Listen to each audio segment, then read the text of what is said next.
Olá, meus queridos alunos, ainda sobre o Sistema Internacional de Direitos Humanos, a gente vai falar um pouco sobre o sistema de petições. O que a gente quer dizer com isso? Que por mais que nós tenhamos um direito internacional dos direitos humanos a partir da Carta da ONU e da Declaração Universal, a Declaração Universal não trazia nenhum instrumento de proteção a esses direitos humanos.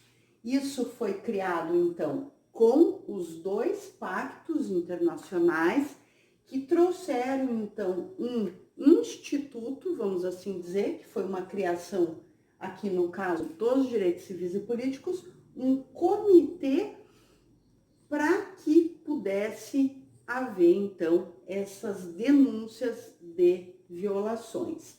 Neste caso aqui, gente, no Pacto Internacional de Direitos Civis e Políticos, eu falei para vocês que ele é de 1966, o Brasil assinou ele, ratificou esse pacto em 1992, tá? 92, então, a gente põe aqui o Brasil.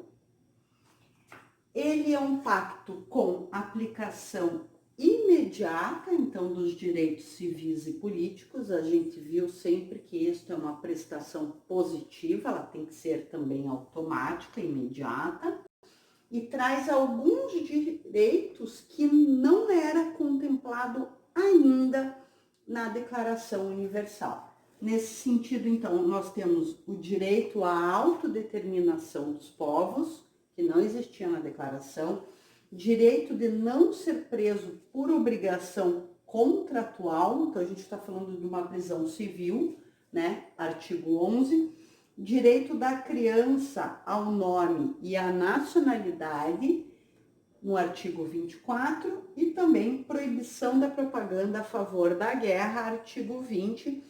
Tem outros artigos, eu só coloquei aqui essa de uma forma exemplificativa para vocês, mas que esses direitos, então, não constavam na Declaração Universal de 48.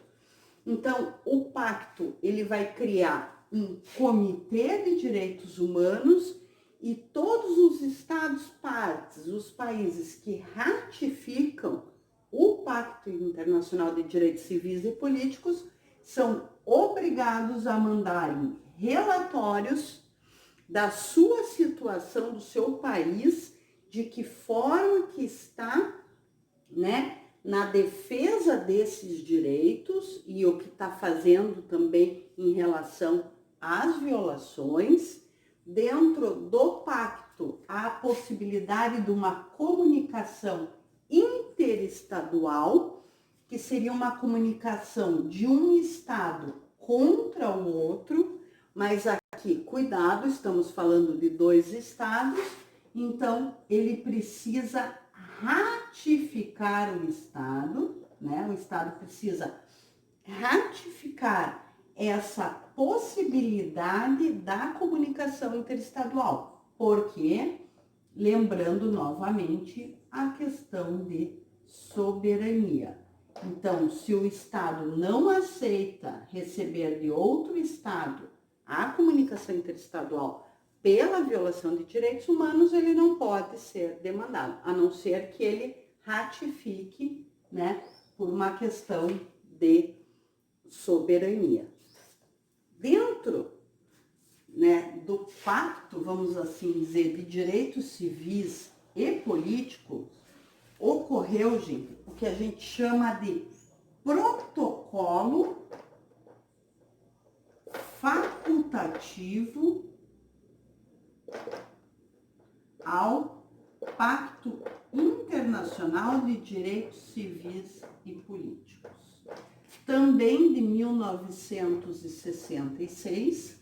O que seria esse protocolo facultativo?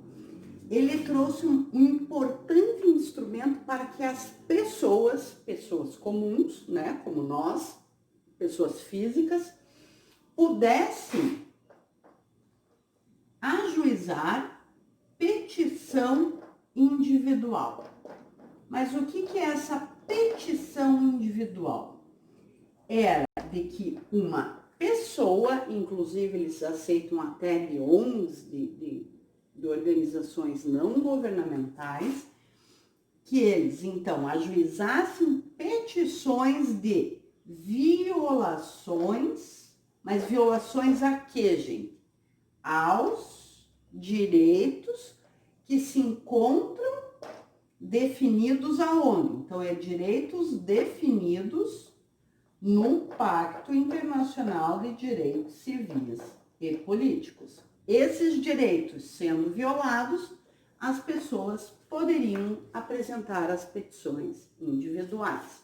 Como eu já falei para vocês, tudo precisa ter os seus requisitos. Na área civil, ali a petição inicial precisa preencher os requisitos, senão o juiz não aceita a petição, né? Ele dá a inépcia da inicial.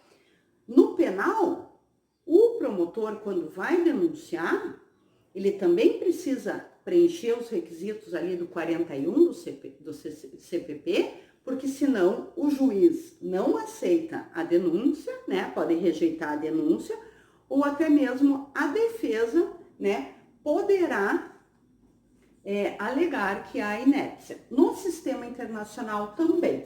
Então, dentro do protocolo, no artigo 5º, tem o quê?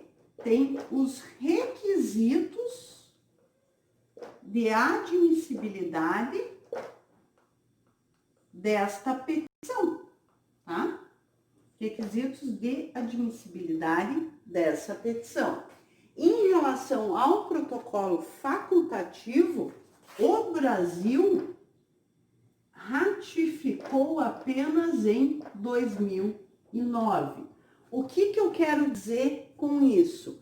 Que só a partir de 2009, nós, pessoas, podemos ajuizar uma petição individual por violação aos direitos definidos no pacto. Por quê? Porque o Brasil só ratificou o protocolo em 2009. Então, não há como